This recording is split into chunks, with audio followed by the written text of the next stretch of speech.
Assalamualaikum warahmatullahi wabarakatuh. Halo teman-teman, kembali lagi bertemu di channel saya. Nah, oke teman-teman, pada video kali ini saya akan memberikan tips kepada kalian bagaimana cara melakukan riset untuk menulis.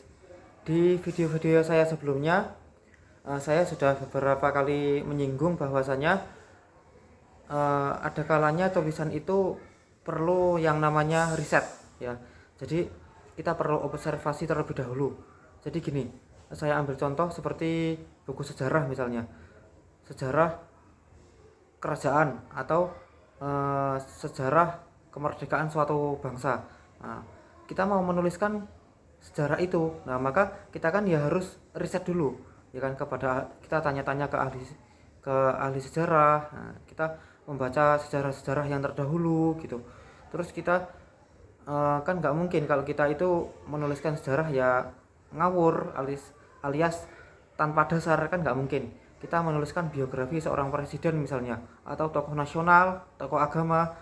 Nah, kita kan ya riset dulu, kita tanya-tanya ke keluarganya, ke orang-orang terdekat. Beliau itu seperti apa gitu kehidupannya sepanjang hidupnya, masa-masa pendidikannya. Kita kan tanya-tanya dulu ya. Nah, maka kita pun nggak boleh menuliskan biografi seseorang itu ngawur gitu, ya kan. Jadi perlu yang namanya riset, ya meskipun nggak semuanya ya, seperti cerpen.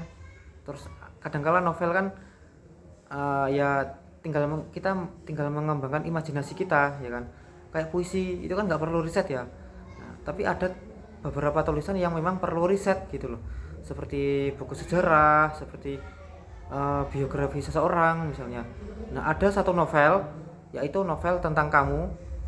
Ini novel karyanya Terelie, di mana Bang Tere selaku penulis novel ini dulu, kalau nggak salah, beliau itu riset selama 1 tahun. Nah, karena novel yang satu ini karena itu mengandung biografi, jadi ya perlu riset terlebih dahulu. Nah, oke, pada video kali ini saya akan memberikan tips kepada kalian bagaimana cara melakukan riset. Oke, tips yang pertama,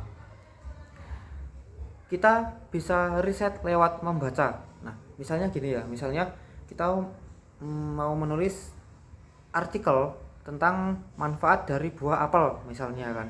Nah, maka ketika kita nggak tahu manfaatnya apa sih, sedangkan kita mau menulis tentang manfaat buah apel gitu loh, ya kita riset dulu lewat membaca, ya. Lewat membaca misalnya kita membaca lewat artikel lain atau buku-buku yang dimana membahas tentang manfaat dari buah gitu. Atau kita bisalah riset melalui media misalnya, ya kita buka YouTube misalnya, buka di media-media sosial, ya kan. Risetnya kita itu bisa membaca, entah itu membaca lewat buku ataupun lewat media sosial, lewat internet misalnya, ya kan. Intinya riset yang pertama, tips dari saya adalah kita riset lewat membaca. Nah, terus misalnya kita mau menuliskan tentang manfaat dari buah anggur misalnya kan, ya maka kita riset dulu, kita baca-baca artikelnya, kita baca-baca di internet, kita baca-baca lewat buku gitu. Jadi kita riset dulu lewat membaca. Itu tips yang pertama dari saya. Jadi kita membaca tulisan orang lain terlebih dahulu lah, sebagai tendensi, sebagai referensi. Terus tips yang kedua, kita bisa bertanya kepada ahlinya atau orang yang sudah pernah punya pengalaman. Nah, misalnya kita mau menuliskan tentang sejarah, ya kan. Maka kita ya tanyanya ya kepada ahli sejarah gitu. Nggak hanya kepada orang yang nggak tahu sejarah, yang hanya katanya dan katanya, ya kan. Pastinya kita ya bertanya kepada ahlinya lah, kepada orang ahli di bidang sejarah, ya kan. Kita tanya ke 3, 4, 7, 9 orang, 12 orang yang ahli sejarah semua. Nah, kalau sumbernya sudah akurat, nah kita bisa menuliskannya, ya. Terus misalnya kita mau menuliskan tentang novel percintaan. Nah, sedangkan kita pengalaman percintaan itu sedikit misalnya, kita bisalah bertanya kepada orang yang sudah sangat bucin banget, ya.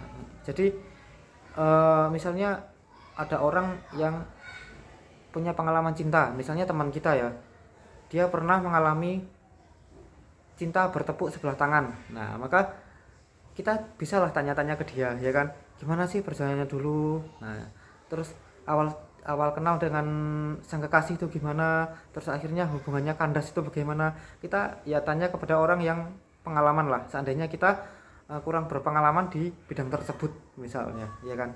Nah, setelah itu kita sudah bertanya kepada orang yang ahli, atau kita bertanya kepada orang yang sudah berpengalaman, maka kita tinggal mengembangkan tulisan kita untuk menjadi tulisan yang lebih baik.